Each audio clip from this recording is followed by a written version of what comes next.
প্রতিটি শহীদ পরিবারকে 5 কোটি টাকা দেওয়া উচিত, এবার যা বলল মেজর হাফিজ।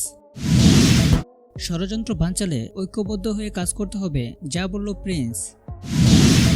প্রতিটি শহীদ পরিবারকে 5 কোটি টাকা দেওয়া উচিত, যা বলল মেজর হাফিজ। ছাত্র জনতার গণ অভ্যুত্থানে শহীদ প্রতিটি পরিবারকে অন্তত 5 কোটি টাকা করে দেওয়া উচিত ছিল বলে মনে করেন বিএনপির স্থায়ী কমিটির সদস্য মেজর হাফিজ উদ্দিন আহমেদ। তিনি বলেন, অভ্যুত্থানে যারা জীবন দিয়ে নতুন একটি দেশ গড়ার সুযোগ করে দিয়েছে তাদের প্রতি শ্রদ্ধা সবসময় থাকতে হবে। অসংখ্য ছাত্র চিকিৎসা পাচ্ছে না, এ সরকারের প্রথম কাজ ছিল যারা আহত হয়েছে তাদের সুচিকিৎসার ব্যবস্থা করা। যারা শহীদ হয়েছে তাদের 5 লক্ষ টাকা দেওয়া হয়েছে। এই 5 লাখ টাকা তো কোনো টাকাই না, এদের অন্তত 5 কোটি করে টাকা দেওয়া উচিত ছিল। প্রতিটা পরিবারকে ভাতা দেওয়া উচিত। এই পরিবারগুলো যদি হারিয়ে যায়, মিলিয়ে যায়, তাহলে এটা আমাদের জন্য লজ্জার বিষয় হবে। শনিবার জাতীয় প্রেস ক্লাবে অধ্যাপক আলী ফাউন্ডেশন আয়োজিত নতুন বাংলাদেশ, পার্বত্য চট্টগ্রাম সহ সমগ্র বাংলাদেশের আইন শৃঙ্খলা পরিস্থিতি শীর্ষক সেমিনারে প্রধান অতিথির বক্তব্যে মেজর হাফিজ এসব কথা বলেন। অন্তর্বর্তী সরকার দেশবাসীকে হতাশ করেছে বলে মন্তব্য করেন বিএনপির এ নেতা।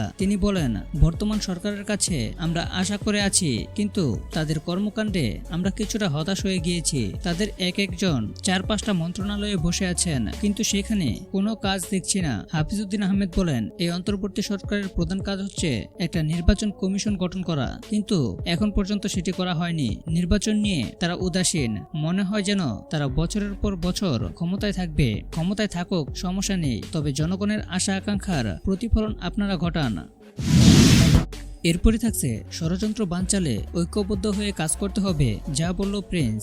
বিএনপির যুগ্ম মহাসচিব সৈয়দ এমরান সালেহ প্রিন্স বলেছেন, হিন্দু সম্প্রদায়ের দুর্গাপূজাকে কেন্দ্র করে পতিত স্বৈরাচার এবং দেশি বিদেশি স্বার্থান্বেষী মহল ষড়যন্ত্র করছে। তাদের এই ষড়যন্ত্র বানচাল করতে বিএনপি সহ সকল রাজনৈতিক দল এবং সকল শ্রেণী পেশার জনগণ সহ হিন্দু সম্প্রদায়ের জনগণকে ঐক্যবদ্ধ হয়ে কাজ করতে হবে। দুর্গাপূজা উপলক্ষে শনিবার সকালে বরিশাল প্রেস ক্লাবে বরিশাল উত্তর জেলা বিএনপি ও অঙ্গ সহযোগী সংগঠনের সাথে জেলা ও উপজেলা পূজা উদযাপন কমিটির মতবিনিময় সভায় প্রধান অতিথির বক্তব্যে কথা বলেন তিনি। বরিশাল উত্তর জেলা বিএনপির আহ্বায়ক বীর মুক্তিযোদ্ধা দেওয়ান মোহাম্মদ শহীদুল্লাহর সভাপতিত্বে এতে আরও বক্তব্য রাখেন বিএনপির কেন্দ্রীয় সহ সাংগঠনিক সম্পাদক আকন কুদ্দুসুর রহমান ও আরও অনেকে।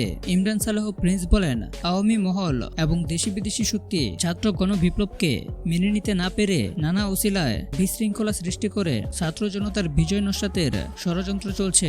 সকলের সম্মিলিত প্রচেষ্টার মাধ্যমে ইতিমধ্যে বিভিন্ন ষড়যন্ত্র ব্যর্থ করে দেওয়া হয়েছে। হিন্দু সম্প্রদায়ের দুর্গাপূজাকে কেন্দ্র করে কোনো ষড়যন্ত্র হলে তা ব্যর্থ করে দেওয়া হবে। তিনি সকলকে সবসময় সতর্ক থাকার আহ্বান জানিয়ে বলেন, কাউকে ছাত্র জনতার রক্তের বিনিময়ে অর্জিত বিজয় নস্যাৎ করতে দেওয়া হবে না।